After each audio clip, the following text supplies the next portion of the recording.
이데올로기, 이념, 이 문제는 되게 어려운 문제입니다. 어려운 문제고 저희들의 이제 역사성 속에서 지금부터 16세기부터 지금까지 21세기까지 오면서 쭉 한번 살펴봤어요. 살펴본 속에서 이게 어디서 나왔구나 하는 것을 여러분들 머릿속에 넣어놨습니다. 이데올로기는 뭐냐? 이데올로기는 그 푸른별 들은 채 입고 있는데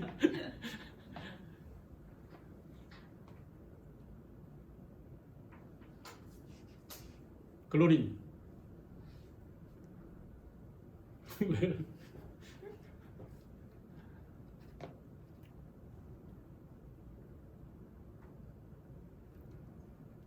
이데아는 아시죠? 이데아. 그러니까 이데아론을 주장한 사람이 누군가요? 플라톤이죠. 플라톤 이데아론 좀 한번 말씀해 보실래요? 잘 몰라요. 뭐야 방금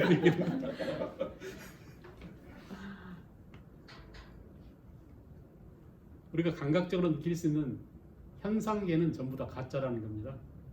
그리고 머릿속에 있는 이성적으로 생각해 놓은 본질이 있다는 거죠. 그것을 이데아라고 하는데 이데아만 진짜라는 거죠. 책상, 걸상, 우리 눈앞에 진짜 책상이 있죠. 진짜 걸상이 있죠. 진짜 스마트폰이 있죠. 근데 이런 것들은 전부 다 가짜라는 얘기입니다. 스마트폰이라는 이 개념이 있잖아요. 머릿속에 있는 거. 이게 진짜라는 겁니다. 왜냐하면 우리가 들고 있는 스마트폰은 언젠가 없어져 버릴 것이고 사멸해 버릴 테고, 그런데 이념은, 그러니까 머릿속에 있는 개념은 계속 남아있는 거예요. 엄마 하면 머릿속에 떠오르는 게 있잖아요.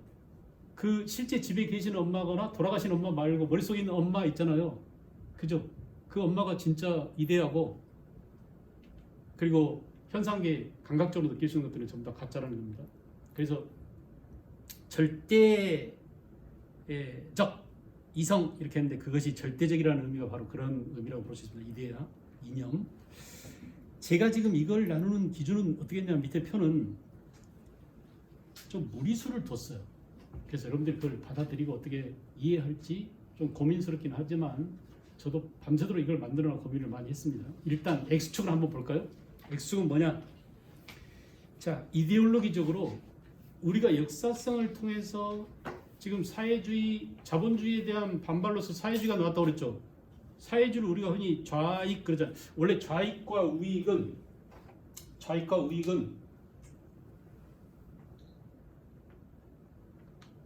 언제 나왔죠?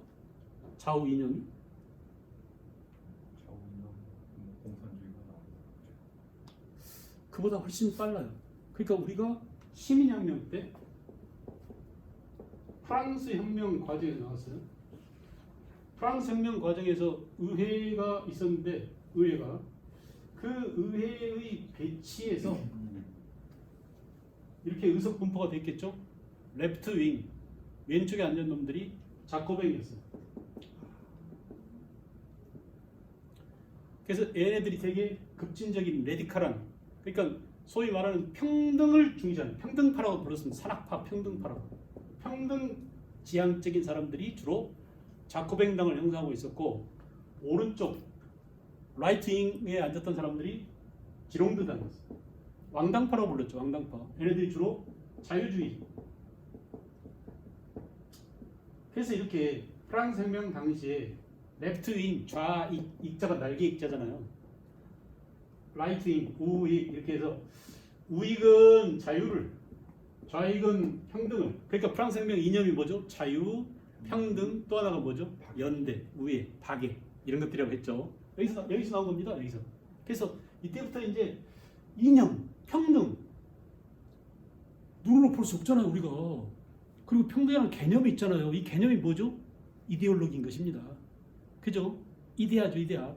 자유도 마찬가지. 자유도 우리가 실제로 만져볼 수 없는 것이지만 자유라는 그 환상과 이데아 속에 빠져서 자유주의가 나온 겁니다. 그러니까 아담 스미스의 국부론 이런 것도 전부 다 자유주의에 기반을 둔 그 자유주의가 프랑스 혁명 당시에 이렇게 좌익과 우익이라는 이념이 등장하게 됩니다. 그러니까 이념이라는 것 자체가 무엇의 산물이에요? 근대의 산물이에요. 알겠죠? 지금 우리가 오늘 뭘 하려고 하냐면 타일 근대로. 야, 근대가 되게 좋은 줄 알았는데 근대 시민혁명 와중에서 시민혁명에서 이념들이 만들어졌단 말이에요. 이념이 만들어졌는데 이 이념으로부터 벗어나자 탈이 뭐죠? 포스트예요. 포스트가 영어로 포스트가 뭐 비욘드 이런 뜻이 있죠. 근대를 뛰어넘어 또는 근대 이후 애프터 뜻도 있고 비욘드 뜻도 있어요. 그러니까 포스트 모더니즘이죠.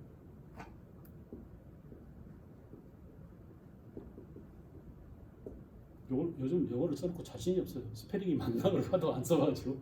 맞아요?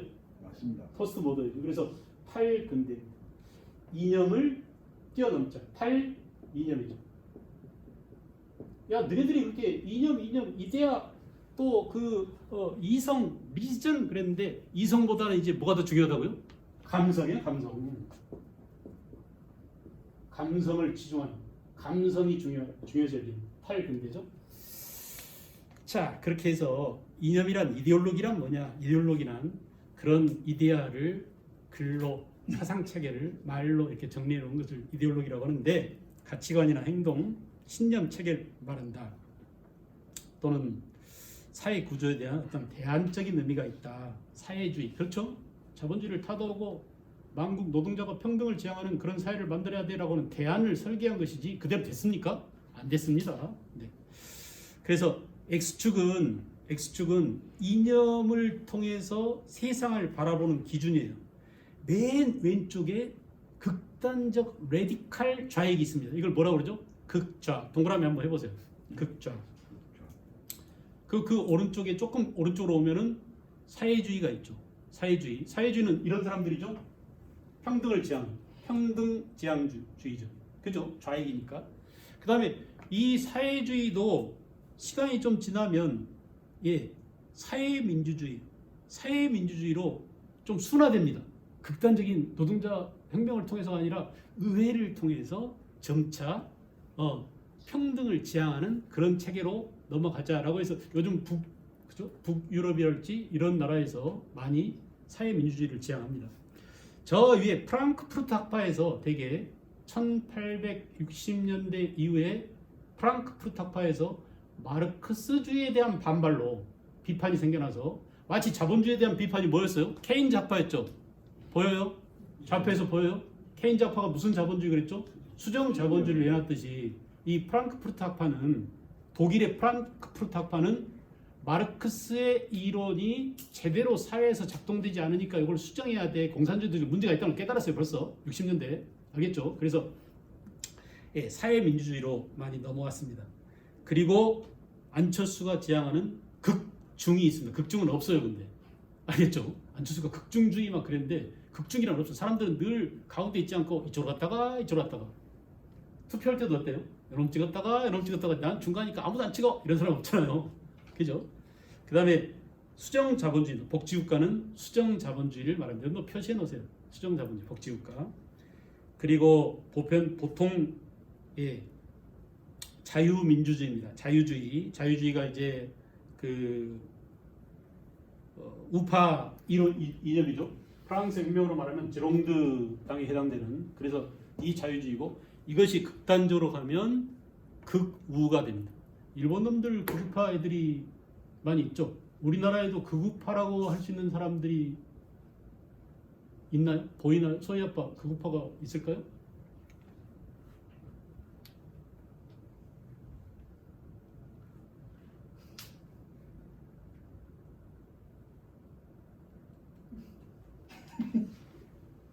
빠르게 골라내죠.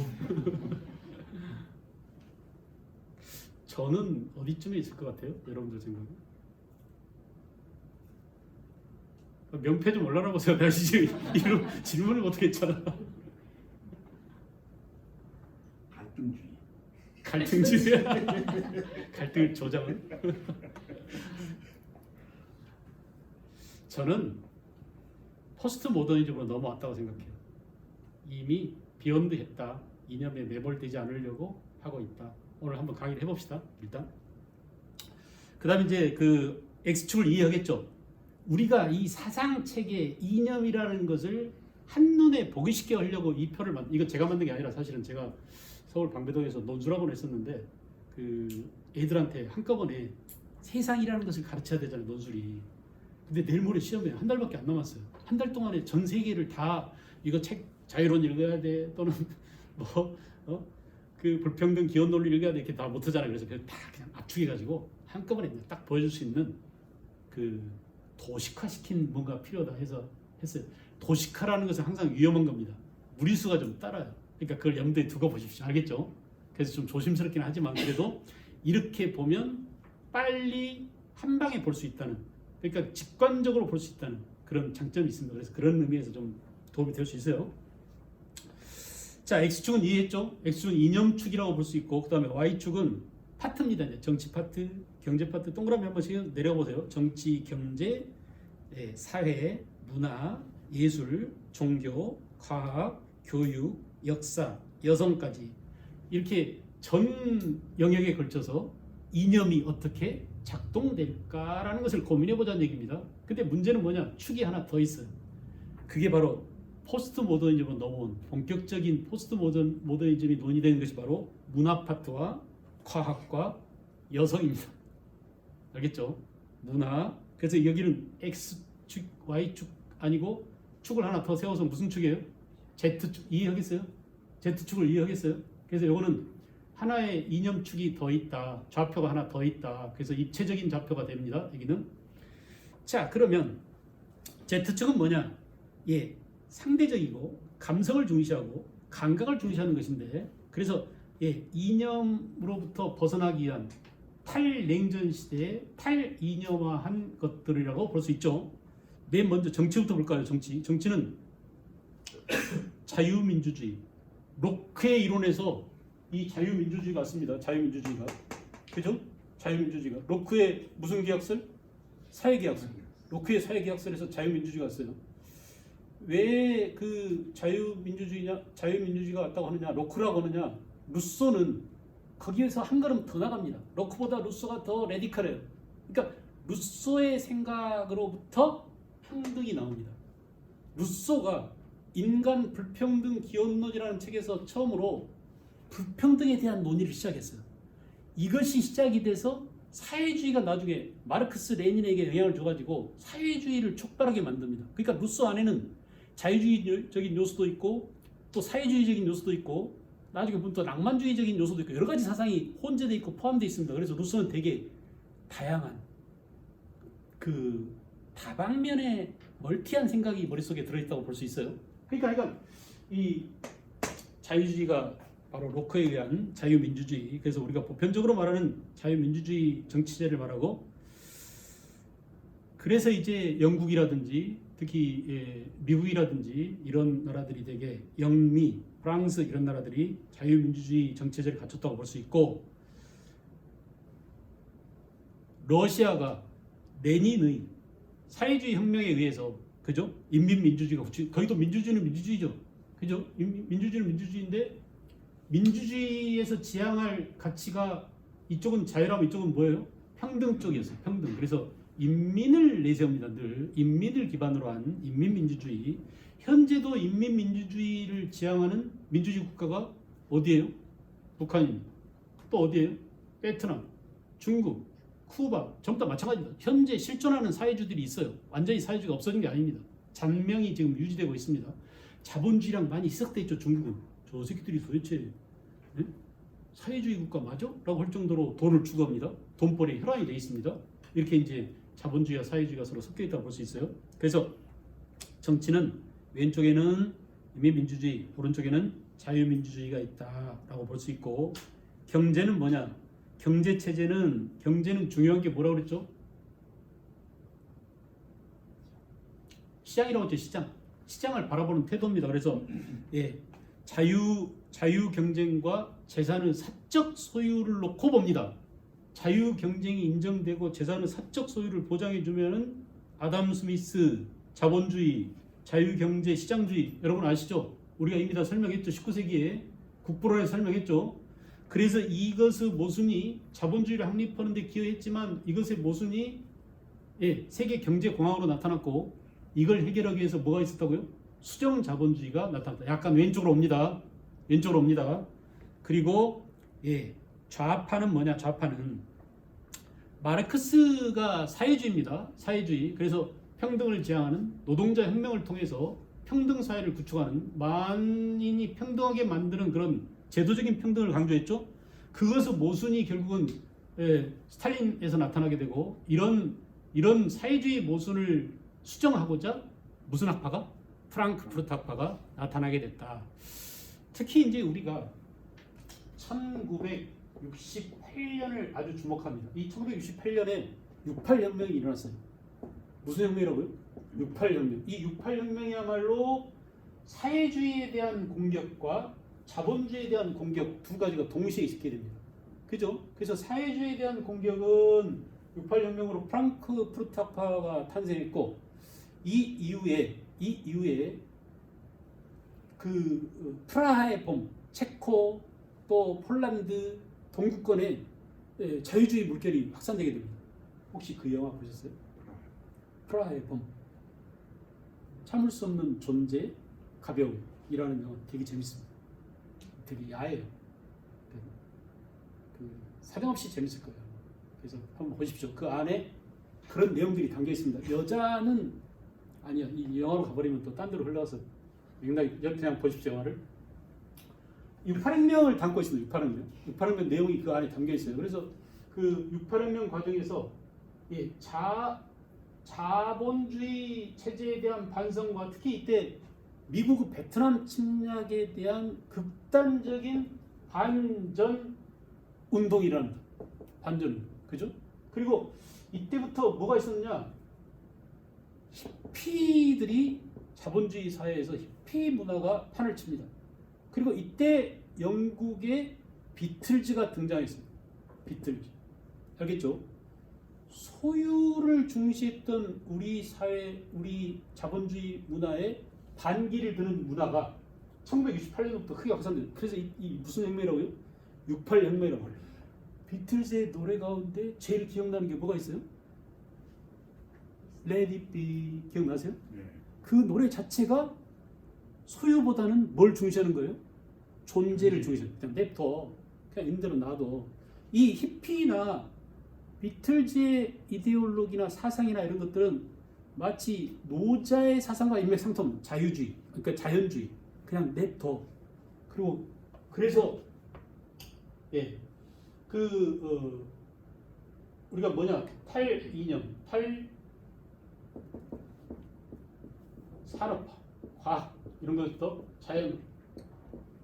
자연으로 가려는 그런 운동이 이미 서양은 68혁명 이후에 서구 사회에서는 동권도 마찬가지죠. 동권도 아까 프랑크푸르트 학파가 만드는 것도 이 무렵이에요. 그래서 사회주의권에 대한 반격이 시작됩니다.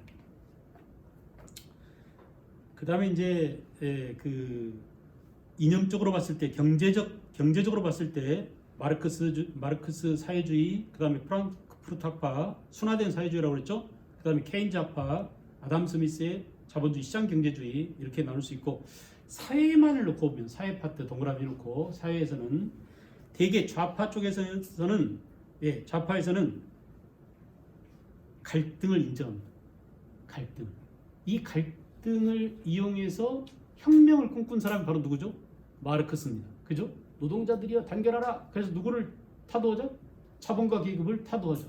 사회적 갈등을 부추기고 갈등을 인정합니다. 그래서 갈등주의라고 사회문화 교과서에 나와 있는 개념이에요. 알겠죠? 그 다음에 오른쪽에 기능주의는 자본주의 체제에서 우파 진영에서는 갈등에 부정적입니다. 안정이 중요합니다. 그래서 이쪽은 항상 뭘 중시해요? 질서를 강조합니다. 치안과 질서를 강조합니다. 우파가 집권하면 검찰과 경찰력을 강화하려고 합니다. 그걸 손아귀에 넣어야 사회 질서를 유지합니다. 질서 유지해서 이득을 보는 사람들은 누구예요? 없는 사람들일까요? 있는 사람들일까요? 있는 사람들이에요. 고조선의 8조법도 누구를 위한 법입니까? 피지배층을 위한 법일까요? 지배층을 위한 법일까요? 지배층을 위한 법과 질서, 공정과 상식 외치는 사람들은 거기가 다 라이트입니다. 오른쪽입니다. 그래야 사회가 유지돼요. 그러니까 사람은 사람다워야 돼. 부모는 부모다워야 되고 자식은 자식다워야 되고 장애인은 장애인답게 장애인처럼 행동하지 왜 지하철 타고 지랄이야 집에 가만히 처박혀 있지. 이런 생각 가진 사람들이 주로 우파들이에요. 알겠죠? 그래서 특목고를 만들지 말자? 특목고를 만들지 말자? 네? 손 들어보세요. 특목고가 있어야 된다. 특목고를 없애자.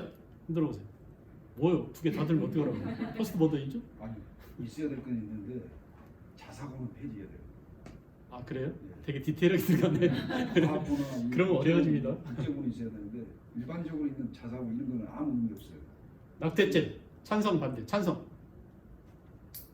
낙태를 죄로 처벌해야 된다 찬성. 낙태를 죄로 물으면 안 된다 반대. 사랑의 매가 필요하다. 매는 절대 때리면 안 된다. 다 이렇게 생각이 있는 겁니다. 그게 이념이에요. 이데올로기라고 볼 수 있죠. 자, 이렇게 기능주의는 네가 사회에 걸맞는 펑크션, 기능이 있으니까 거기에 걸맞게 행동해야 돼 라고 하는 게 바로 뭐예요? 기능주의예요. 근데 갈등주의는 뭐예요? 서로 갈등이 있어, 서로 다르니까. 그래서 맨날 특목고를 없애, 일반고로 만들어, 이런 갈등이 있는 겁니다. 이걸 조정해야 됩니다. 사회가 구조적으로 이걸 잘 만들어줘야 돼. 모두가 편할 수 있게. 그죠? 갈등을 인정하고 이 갈등을 해결하기 위한 방법을 도출해내는 겁니다. 갈등주의예요. 장애인과 비장애인을 분리하지 말고 같이 공부하게 만들자. 이게 이쪽이에요. 알겠죠? 그래서 갈등이 있어도 그걸 해소해야 돼. 우리 사회 구조가 구조적으로 소수자들, 장애인들을 돌보고 배려해주고 그렇게 만들어야 돼. 제가 어렸을 때는 같은 반에 그 소아마비로 이렇게 다리를 저는 친구들하고 같이 다녔습니다. 아무 문제가 없었어요. 걔는 다리가 한쪽을 저는데 팔힘이 엄청 셉니다. 우리나라에서 우리 반에서 팔 신으면 걔가 짱이었어요. 왜냐? 이거 목발 짚고 다니니까 팔힘이 엄청 세져가지고 그래서 나 달리기는 잘 못하지만 팔 신으면 세. 또 공부는 엄청 잘했어요. 그러니까 발 하나가 좀 불편하긴 했지만은 다른 쪽에서 훨씬 그것을 상세고도 나을 만한 재능과 능력이 있었습니다. 이런 것들을 인정하자라는 게 갈등주의. 알겠죠? 갈등 조장하는 게 아니라 갈등을 사회가 구조적으로 제도적으로 합리적으로 해결하자 이런 쪽이라고 볼 수 있죠. 기능주의는 야 부자는 부자대로 가난한 가난 섞이지 마. 어떻게 아파트 작은 평수와 큰 평수에 끼어들려고 그래? 야 임대주택 빼. 이런 것들이 바로 기능주의. 알겠죠? 그래서 사회적으로. 그 다음에 이제 문화는 좀 복잡한데, 자 문화는 자문화 중심주의가 우파죠. 자문화 중심주의가. 그래서 이 자문화 중심주의는 대표적인 게 인종주의입니다. 가로해 놓으세요. 인종주의, 유태인 차별 이런 것들입니다. 알겠죠? 유태인 나쁜 놈들이야. 돈밖에 모르는 놈들 수전노들이야. 베니스 상인 봐봐 이렇게 하면서 말이지. 유태인을 공격하고 유태인을 배제하고 이런 것들입니다. 일본 놈들이 우리 우리나라 우리 민족을 조센징이라고 차별하는 거. 그 일본 요번에 드라마 뭐죠? 빠칭코 이런 데서 보면은 우리 민족이 얼마나 일제 시대에 수탈당하고 차별당하고 했는 거를 모멸감을 느끼는 사람들 볼 수 있는 겁니다. 자문화 중심주의예요. 다른 말로 문화 사대주의라고도 볼 수 있습니다. 문화 사대주의. 또 문화 자문화 중심주의 또는 인종주의 이 세 가지 예를 자문화 중심주의 예를 잘 기억을 해 두십시오. 자, 이 자문화 중심주의는 뭐냐? 문화에는 뭐가 있다는 얘기예요. 우등한 문화와 열등한 문화가 있다는 겁니다. 이해됐어요? 이해하시겠어요? 그러니까 우파들은 우열을 인정. 아까 특목고를 있어야 된다. 또는 장애인 학교를 따로 만들어야 된다. 전부 다 우파입니다.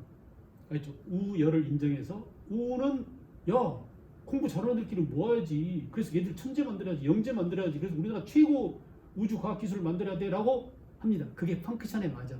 기능에 맞아. 라고 하는 것이에요. 그런 원리입니다. 그리고 개인의 능력과 실력을 따로따로 인정하자. 완전 다 우파들이죠. 이렇게 일관된 생각이 있는 겁니다. 그냥 마구마구 하는 게 아니라 다 생각이 있는 거예요. 그래서 자문화 중심주의는 되게 문화에 우열이 있다라고 보는 것이죠.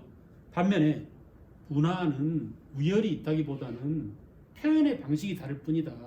옳고 그름이 있는 것인데 이 좋은 문화, 나쁜 문화는 세계 보편적이다. 사랑하는 거, 평화를 지향하는 거 이것은 좋은 것들이죠. 폭력과 살인은 어때요? 어느 나라든 다 싫어. 이슬람 사람들이 살인을 좋아합니까? 그죠? 그렇지 않죠? 예. 에스키모 사람들은 살인을 즐깁니까? 아닙니다. 그래서 이렇게 폭력이라든지 살인이라든지 이런 가치 이런 것들처럼 보편적인 가치가 있다. 특히 좌파들은 망국 동포주의해서 그래서 걔들은 다른 나라 사람 만나도 사회주의 이념이 같으면 뭐라고요? 동지하는 겁니다. 동무하고 동지하는 게 우리는 다 보편적인 문화 보편성을 획도하고 있는 그런 동지들이야, 동무들이야. 이런 것들이 바로 그런 발상 속에서 나오는 것이죠. 근데 이제 어려운 것은 뭐냐? 문화 상대주의. 이게 바로 포스트 모더니즘 계열에 속한 것입니다. 문화 상대주의. 문화 상대주의는 뭐냐? 문화 상대주의는 우열 자체를 인정하지 않는 것입니다. 문화의 우열 자체를 인정하지 않는 것이에요. 그래서 개고기를 먹는다. 그러면 야만이야. 그러니까 문화와 야만을 구분할 수 없다는 것이에요. 알겠죠? 그것은 그 민족이나 그 국가가 몽테스키의 이론처럼 지리적 환경, 자연적 환경에서 체득해오고 길러온 하나의 습관이고 그것의 표현일 뿐이지 어떤 것은 우등하고 어떤 것은 야만적이다 라고 볼 수 없다는 것입니다. 그래서 바로 문화 상대주의는 이렇게 문화의 우열 자체의 구분을 짓지 않는 이게 바로 뭐라고요? 문화 상대주의. 그래서 포스트 모더니즘 계열이다 볼 수 있죠. 그래서 이제 여기서 뭐가 나오느냐? 그동안 우리는 서양 중심의, 유럽인들 중심의, 앵글로색슨 계열 중심의, 백인 중심의, 그래서 탈백인이에요. 그래서 포스트 모더니즘 계열에서는 뭘 중시해요? 유색인종들 중시합니다. 유색인종들. 그죠? 그래서 점차 차별을 없애고 유색인종, 소수자 이런 것들을 강조하게 되죠. 동양 황인종이나 그래서 다시 정리. 문화 보편주의는 좌파적인 자문화 중심주의, 인종주의는 우파적인. 그다음 문화 상대주의는 포스트 모더니즘 계열이다. 문화에는 우열이 없다. 우리나라 개고기 먹는다고 떠들던 프랑스 여배우가 누구였죠? 브리지드 바르도였죠. 브리지드 바르도 아주 유명한 비비였죠. 비비. 그다음에 이제 예술 측면에서는 순수 예술과 참여 예술로 나눌 수 있습니다. 순수 예술은 현실 참여를 거부하고 예술 자체를 중시하는 것입니다. 돌담에 속삭이는 햇발같이 김윤식의 시, 또는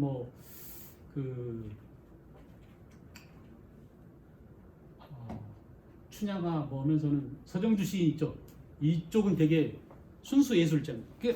그러니까 그 국화 옆에서 이런 시 보면 되게 아름답습니다. 지금은 돌아와 거울 앞에선 내 누님같이 생긴 꽃이여 노란 내 꽃잎이 피려고 봄부터 서쪽 얼마나 아름답고 막 그림이 딱 그려집니까? 그죠? 그런데 좌파 참여 예술 또는 리얼리즘이라고 하는데 되게 참여 예술은 현실 참여죠. 우리나라에서는 누가 이렇게 참여 예술을 지향했을까요? 대표적인 사람들이 한용운이랄지 리메친무, 윤동주랄지 이육사랄지 이런 사람들이겠죠. 지금 사회주의권에 있는 북한의 그림들을 보세요. 되게 재미가 없죠. 그냥 삽 들고 낫 들고 있거나 깃발 들고 있거나 전부 다 이런 것들입니다. 예술이 그게 예술입니다. 수령님을 위해서 막 노래 부르고 이게 예술이에요. 여러분들한테 그 공연하면 보러 가겠습니까? 재미 하나도 없다 그럴 겁니다. 근데 걔네들은 그거를 지향하는 것이거든요. 무슨 예술이라고? 참여 예술, 리얼리즘. 그 다음에 이제 종교적으로 이거는 딱 뚜렷하다고 볼 수 없지만 되게 우파 쪽에서는 개인적 기능을 강조합니다. 천국 가는 것을 내세를 지향합니다. 그래서 종교가 왜 생겼나요? YD니? YD였나? 예. 현실이 아닌 내세를 보고 그에 대한 열망? 네, 그런 것 같습니다.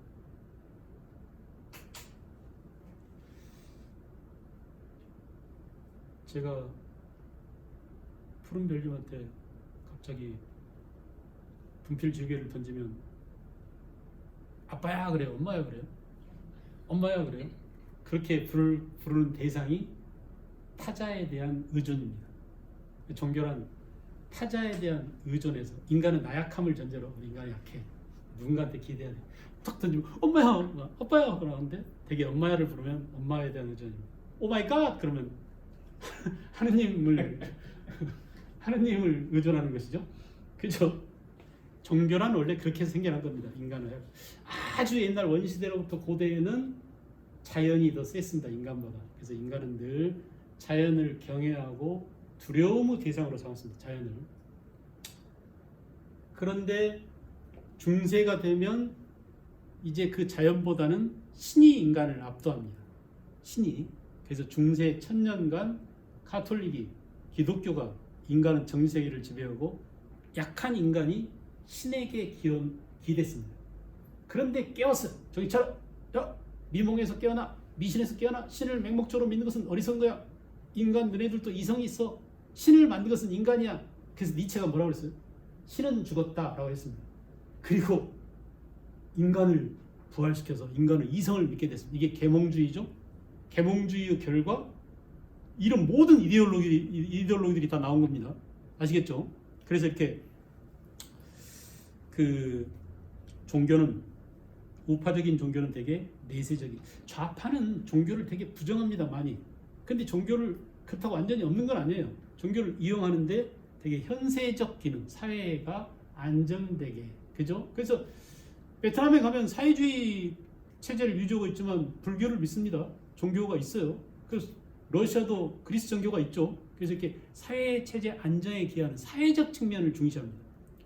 만약에 천국이 보장이 된다면 내일이라도 당장 글로리님은 영광을 위해서 천국으로 가시겠어요? 주님 곁에? 천당이 보장된다면? 개똥밭에 불러서 저승보다는 이승이 낫다라고 하는데 가신다고요? 믿음이 대단한 겁니다. 어쨌든 딴 데 불렀어요. 종교 아시겠죠?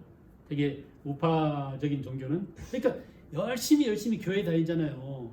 열심히 교회 다녀서 예수님이 지향했던 어둡고 병든 자들을 구원해주고 내 이웃들을 사랑하고 이런 예수님의 생각이 우리 한국 사회에서 구현됐나요? 천만의 말씀. 대형교회 엄청나게 많은 사람, 높은 사람들 다 다닙니다. 그리고는 거기서 주로 뭐하냐? 자기의 행복과 자기의 위안을 찾습니다. 내가 일주일 동안 죄를 지었는데 가서 목사님 말씀 잘 듣고 또는 천주교 가서 거해성사하고 그럼 다 풀려. 릴렉스. 다시 또 일주일간 신나게 죄 짓고 그 다음 주에 또 가서 회개하고 아멘하고, 이런 기능이 주로 오른쪽에 있습니다. 그러니까 교회가 많아도 빛과 소금 노릇을 못합니다. 교회 예수님을 믿지 말고 예수님을 따르라고 해야 됩니다. 예수님의 행동을 따르고 예수님의 사상과 예수님의 행실을 실행에 옮겨야 됩니다. 제가 꼭 목사 같은데 그렇게 말하고 싶습니다. 근데 그렇지 않아요. 왜냐? 본질적으로 이렇습니다. 오른쪽 우파 쪽에서는. 그 다음에 이제 과학은 좀 어려운 것이긴 하지만, 과학은 우파 쪽에서는 개인을 중시하는 우파죠. 우파에서는 과학의 가치를 인정합니다. 긍정합니다. 또 다른 말로 뭐라고 하느냐? 기술 결정론이라고 합니다. 이해하시겠어요? 좀 어렵죠? 기술이 사회를 결정하는 겁니다. 사회와 미래를 결정하는 겁니다. 우리의 미래와 우리의 사회는 무엇에 의해서 결정된다? 기술에 의해서. 이게 바로 기술 결정론이에요. 이거 막 염색 공장에서 독극물 쏟아내가 난리도 아니야. 이거 난리 났어. 괜찮아? 알약 하나만 던지면 깨끗이 정화될 거야. 과학이 발달하면. 이게 바로 뭐죠? 우리의 현재적 갈등을 과학 기술이 해결해 줄 수 있다. 그죠? 우리 미래, 현재의 어려운 문제를, 현재의 곤란한 점, 어려운 점, 어려움을 미래의 기술이 해결해 준다. 기술 결정론이에요. 그죠? 산업사의 모든 폐단들 괜찮아. 미래 사회가 해결해 줄 수 있어. 로봇가 AI가 다 해결해 줄 수 있어. 이렇게 그 다가오는 정보화 시대는 이렇게 사회를 결정합니다. 기술이 그 다음 사회를 결정한다라고 기술을 믿는 그것을 우리가 뭐라고요? 기술 결정론 또는 기술 만능주의, 과학의 가치 긍정이라고 합니다. 이해됐나요? 넘어가도 되겠죠? 되게 쉽게 이해해 버리는 겁니다. 이쪽으로 갑시다. 좌파 쪽으로 하면은 좌파는 좀 어렵습니다. 과학은 가치 중립입니다. 과학은 원래 가치가 없어. 그러니까 가치 중립이라는 게 뭐냐면 과학은 판단력이 없어. 과학 혼자 바이러스가 무슨 판단력이 있겠어요? 바이러스가 무슨 나쁜 놈만 알아서 공개해 갑니까? 과학은 원래 좋고 나쁨, 옳고 그름이 없다. 그러니까 생각해 보세요. 칼은 아무 생각이 없잖아요. 칼을 쥔 사람이 의사면 아니면 주방장이면 칼은 좋은 쪽으로 사용됩니다. 칼을 쥔 놈이 강도나 깡패면 칼은 나쁜 쪽으로 사용됩니다.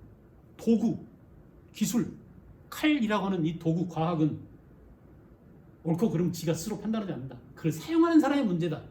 그러니까 문제는 뭐냐? 자본가들이 사회 시스템을 이용해서 과학기술을 이용해서 다 빨아먹고 있어. 쟤네들만 돈 벌려고 하고 있어. 이게 모든 게 뭐 때문이라고? 자본주의 때문이라고. 이걸 환원주의라고 그래요.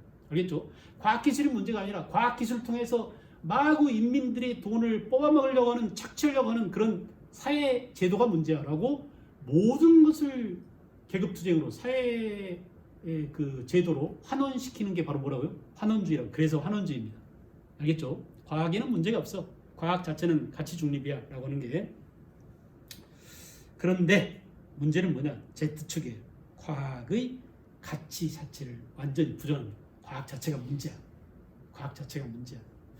아인슈타인 같은 경우도 그 핵 관련, 그러니까 물리학적 측면에서 원자력에 관련된 아주 상대성 이론을 만들고 결국은 이런 과학 기술의 발달이 우리한테, 인류한테 뭐 핵 물리 치료를 할 수 있기도 하고 핵 발전소를 만들기도 하고 좋은 점도 있지만 또 어때요? 인류를 대량 살상하는 무기로 사용돼서 지금까지도 인류 커다란 위협이 되고 있죠. 이런 것들에 대해서 대단히 반성을 많이 하고 참여를 많이 하고 했다고 합니다.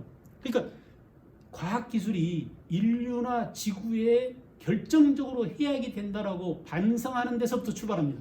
이걸 그래서 뭐라고 하느냐? 예, 생태주의 또는 반성과학이라고 돼요. 써보세요. 옆에다가 반성, 과학 자체에 대해서 반성이 크게 일어납니다. 이것도 역시 어때요? 1차 대전, 2차 대전 이후에, 그죠? 히로시마에 나가사키에 원자폭탄이 투하되는 그 장면을 보고 과학기술의 발전을 그냥 내버려 두면 안 되겠어. 과학 자체가 크게 문제야. 플라스틱 어마어마하죠. 어마어마하죠. 플라스틱이 문제가 아니라 우리들이 입고 있는 폴리에스터 옷 자체가 엄청나다고 합니다. 플라스틱 병 몇 개씩을 옷 한 벌이 차지하는 분량의 플라스틱을 갖고 있다고 하네요. 폴리에스터가. 그러니까 과학기술의 발달로 인해서 옛날에 이게 못이 짜느라고 얼마나 할머니야 그 아주머니들이 배짜기하고 노동을 많이 했습니까? 그런데 얘들은 자연적이에요. 그래서 버려도 바로 썼고 그렇습니다. 화학 제품이 아니기 때문에. 근데 그래서 과학이 우리를 편하게 만들었지만 페이트병이 얼마나 편해졌습니까? 플라스틱 바가지 얼마나 편해졌습니까? 그럼에도 불구하고 그 과학 발달이 인류와 지구의 암적인 존재다 라고 과학 자체를 부정하는 것입니다. 이게 바로 뭐예요? 생태주의입니다. 반성과 생태주의라고 합니다. 알겠죠? 그래서 과학의 가치를 부정하는 쪽이고요. 그 다음에 이제 역사적으로는 아까 우리가 얘기했던 실증주의, 랑케 사관이죠. 랑케. 그 다음에 크로체나 콜링우드의 해석주의. 크로체나 콜링우드는 과거의 사실이 중요한 것이 아니라 그 사실을 끄집어내서 어떻게 기록하느냐라고 하는 기록자의 주관, 해석을 중시합니다. 랑케는 야, 네가 해석하지 마. 그냥 있는 것을 있는 사실 그대로 쓰기만 해. 있는 사실을 그대로 사실로 하여금 말하게 하라라는 유명한 말을 했습니다. 랑케가. 그것이 19세기 전 유럽을 사로잡았죠. 실증주의가. 그러나 제가 첫 시간에도 말씀드렸지만 제가 요즘 와서 보니까 사실은 없다. 그렇게 우리는 사실을 제대로 기록할 수 없다. 자, 이거 사실대로 한번 써보세요. 사진 찍어도 안 됩니다. 뒷면을 볼 수 없잖아요. 이 사실을 어떻게 우리가 기록할 겁니까? 사실이란 없다. 그 순간에 그 순간에 있는 그것 자체가 사실이긴 한데 이 순간이 지나는 순간 물레방아에서 물이 돌아가가지고 밑으로 떨어져 버리면 바다로 가겠죠. 근데 그 순간이 아니면 물레방아를 돌리는 역할을 못하는 것처럼 사실로서 작동하는 이 순간만 있는 거지 그것은 이미 지나가 버리면 사실로서 작동할 수 없다. 이걸 어떻게 이용하고 활용하고 끄집어내서 현재를 사는 내가 내 편으로 만드냐의 그런 문제가 남는다. 그래서 항상 뭐가 중요하냐, 이걸 끄집어내는 사람의 주관과 있는 사실을 객관적으로 기록하려는 실증주의와 늘 대화를 해야 됩니다. 사실과 과거의 사실과 현재의 역사가 사이에 끊임없는 콘스탄트리죠. 엔들레스죠. 끊임없는 콘스탄트리 대화가 필요하다. 대화가. 그래서 대화가 필요한 겁니다. 지금도. 알겠죠? 그래서 그 역사주의는 다음 시간에 한번 또 정리를 하겠습니다. 좀 더 해야 될 부분이 있으니까요. 그 다음에 이제 여성 문제는 우파 페미니즘과 좌파 페미니즘이 있는데 되게 지금 뜨거운 감자입니다. 쟁점이 돼 있습니다. 그냥 한마디로 정리할게요. 우파에서는 현모양처를 지향합니다. 어머니 역할 또는 아내의 역할, 자존감을 갖게 해줘. 가부장제에 매몰되지 않고 여성으로서. 그래서 이 사람들이 지향하는 것은 이런 말로 대변할 수 있어요. 남자는 강하다. 그러나 그 남자를 낳은 것은 어머니다. 알겠죠?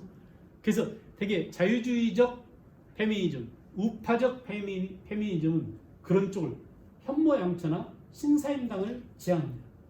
알겠어요? 그래서 뭐 우리나라도 신사임당이 제일 높은 화폐가치를 가지고 있죠. 되게 우파적인 그런 페미니즘이 많았고 좌파적인 페미니즘 뭐냐? 계급투쟁하고 결부시켰어요. 계급투쟁. 그래서 남성 노동력과 마찬가지로 여자는 노동자로서도 착취당하고 있는데 여성으로서도 더블로 착취를 이중으로 당하고 있다. 그러니까 이 노동 계급 착취와 성적 착취 이 두 가지로부터 자유롭기 위해서는 역시 사회 구조를 사회주의로 바꿔야 된다. 이게 여기에도 환원주의가 작동되고 있어요. 알겠죠? 그리고 극단적 페미니즘 뭐냐? 아주 레디컬한 페미니즘은 남녀의 차이를 인정하지 않아요. 야 이 새끼야, 알았어, 나 군대 갈게. 그래서 군대 갑니다. 군대 가잖아요. 지금 여자들 지원하면 갈 수 있어. 나 경찰 될게. 여자 경찰이 있습니다. 그래서 같이 그 대신 너희 새끼 애 같이 나 끌고 갑니다. 수중분만 여자랑 남자랑 같이 들어갔습니다. 우리 때는요 분만실에 들어가지도 못했어요. 그래서 아내가 애 낳을 때 못 들어갑니다. 밖에서 담배 피고 있었습니다. 낳을 때까지. 그리고 이제 나면 그때 가서 아이고 수고했어. 그런데 요즘은 다 끌고 들어갑니다. 머리끄댕이 잡든 말든 하여간 같이 만들었으니까 같이 고생해야지. 이런 극단 여기까지 왔습니다. 그러니까 성적 차별 이런 것들을 서로 남녀 이렇게 딱 나누지 말고 인간이랑 다 똑같은 거야. 제가 볼 때 인간이랑 다 똑같다고 보여집니다. 원래 똑같았는데 우리가 배란기 수정하고 이렇게 거치면서 그 남녀로 갈라진다고 그러죠. 그죠? 그렇게 해서 성별 구분이 일어나서 그쪽으로 갔지만 나이 들어보니까 늙어가니까 이게 점점 에스트로겐이 많이 나오고 여성들은 뭐죠? 테스토스테론? 이게 많이 나와서 점점 세집니다. 진짜 세져요. 힘도 세지고 와일드해지고 좀 난폭해집니다. 그래서 맞지 않으려면 조심해야 됩니다. 지금은 잘 모르겠지만 좀 과장해서 한 얘기고 어쨌든 간에 그런 어떤 섭리나 자연 현상과 견주어 봤을 때 전부 다 다릅니다. 사람은 남녀만 다른 게 아니라 에브리바디가 다 다릅니다. 그 다름을 인정해야 됩니다. 남자끼리도 다르고요. 성적 지향도 다르고요. 젠더 문제에 있어서 젠더로서 남녀만 있는 게 아니라 되게 남자 같은 놈, 마초 같은 새끼, 조금 덜 마초, 조금 덜 마초, 덜 마초, 조금 여성스러운 애, 아주 여성스러운 애, 남자지만 여성 같은 애, 남자지만 남자를 좋아하는 애, 뭐 어마어마한 스펙트럼이 있는 거예요. 그 스펙트럼이 얼마나 많냐? 다 다릅니다. 같은 사람이 전 세계에 한 명도 없어요. 70억 인구 중에 같은 사람은 하나도 없습니다. 그렇다면 우리 모두가 다 같이 함께 공존하고 서로 다름을 인정하면서 살 필요가 있다. 그러니까 페미니즘을 극단적으로 몰고 가서 하자면, 긍정적으로 보자면 그렇게 갔으면 좋겠어요. 서로 다름을 다 인정하고. 알겠죠? 근데 지금 이제 너무 투쟁적이다. 현재는 우리나라 사회는 너무 감정적이에요. 괜찮습니다. 이렇게 싸우라고 하세요. 정치도 지금 막 싸우잖아요. 법사위를 주자마자 싸워야 됩니다. 이게 좋은 제도로 가기 위한 일종의 그 과정이라고 볼 수 있습니다. 그래서 잘 지켜보시고요. 편한 마음으로 잘 지켜보시고 또 거기를 어떤 것이 좋은 것이냐를 지향하고 그쪽으로 가려고 노력을 해주시면 아이들을 잘 키웠으면 좋겠습니다. 왜냐하면 앞으로 주인은 이제 걔네들이니까. 수고했습니다.